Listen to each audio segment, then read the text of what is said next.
Idealism in politics, राजनीति में आदर्शवाद, ये इसका सेकंड पार्ट है। Following are two conditions when people revolt, ये दो दशाओं में लोग जो है मतलब जेम्स सेठ का कहना है कि निम्नलिखित दो हालातों में व्यक्ति का विद्रोह करना उचित है। Following are two conditions when people revolt, ये दो कंडीशन हैं जहाँ पर लोग जो है विद्रोह करते हैं, राज्य के साथ में करते हैं। ए, when the state acts as a private individual or a body of individuals, ए का मतलब ये होता है कि जेम्स सेठ का कहना है कि निम्नलिखित दो हालातों में व्यक्ति का विद्रोह करना उचित है। पहला है जब राज्य एक व्यक्तिगत नागरिक अथवा एक व्यक्ति समूह के रूप में काम करने लगता है। यानी व्यक्तिगत नागरिक मतलब होता है तानाशाह।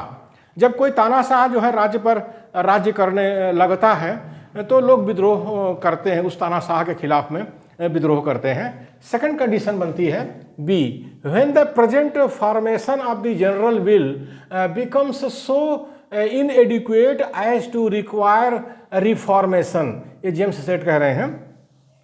दूसरी हालत जब तब होती है जब सामान्य इच्छा का तत्कालीन स्वरूप इतना गलत हो जाता है कि उसको सुधारने की ज़रूरत है।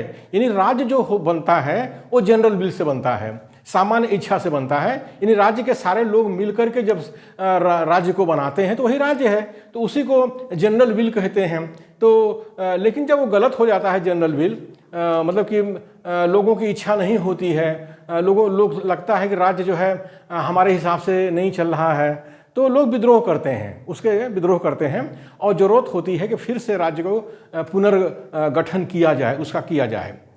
तो satisfaction is known as calmness or the highest pleasure, not only one desire but all desires are fulfilled.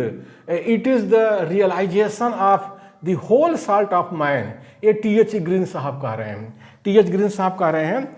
संतोष को शांति या परमानंद की अवस्था कहा जा सकता है। जब लोगों को संतोष होता है, सेटिस्फैक्शन होता है राज्य के अंदर, तो उसको जो है शांति या परमानंद की अवस्था कहा जा सकता है। यह मन की वह अवस्था है। संतोष क्या है? यह मन की वह अवस्था है जिसमें व्यक्ति की समूची इच्छा पूरी हो चुकी होती है। वह किसी खास इच्छा का पूरा होना नहीं है, बल्कि पूरी इच्छा का पूरा हो जाना है। यह मनुष्य के सारे अहम की स्वानुभूति है। It is the realization of the whole self of man. इसको जो है T.H. ग्रीन साहब कह रहे हैं। आगे है साथियों, आगे he is free because he is conscious of himself as the author of the law which he obeys. ये कांट साहब कह रहे हैं ये ऐसा व्यक्ति इसलिए स्वाधीन होता है कि वह जानता है कि वह कानून का पालन कर रहा है, उसने स्वयं बनाया है। राज्य के अंदर जो कानून बनता है वो लोगों की इच्छा के अनुसार बनता है, इसलिए जब वो कानून का पालन करता है तो भी वो अपने को स्वाधीन महसूस करता है, आज़ाद महसूस करता है। ये ऐसा कांट साहब का कहना है। Will not the force is the basis of the state.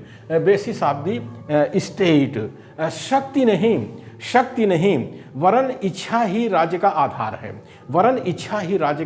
है।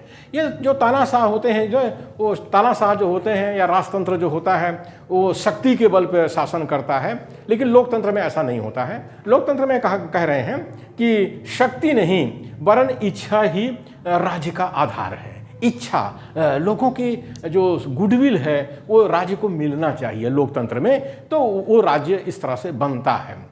राजतंत्र में लोग चिंता नहीं करते हैं, लोग जो है बाई फोर्स के द्वारा, शक्ति के द्वारा, बल के द्वारा, मिलिट्री लगा करके और सेना लगा करके शासन करते हैं।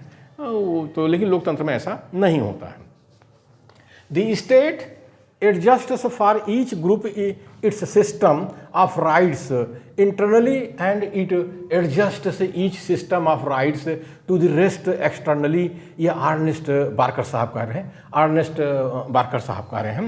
राज्य हर समुदाय की आंतरिक अधिकार व्यवस्था का और साथ ही हर अधिकार व्यवस्था का शेष व्यवस्थाओं के साथ समायोजन करता है, समायोजन करता है। जैसे हम भारत देश के अंदर देखते हैं, हमारे भारत का संविधान लागू है, तो यहाँ पर एससी हैं, एसटी है, ओबीसी है, माइनॉरिटी हैं और जो है जनरल कास्ट के लोग हैं और तमाम 6-7 हज़ार जातियों के लोग हैं, तमाम वर्ण तमाम जातियों के लोग हैं। तो हर समुदाय की इच्छा का ख्याल रखा जाता है, उनके अधिकारों का जो है व्यवस्था की जाती है। इसीलिए भारत के अंदर प्रतिनिधित्व की एक व्यवस्था आई है 15/4/16 में भारत के संविधान में, वहीं से आरक्षण का जन्म हुआ है।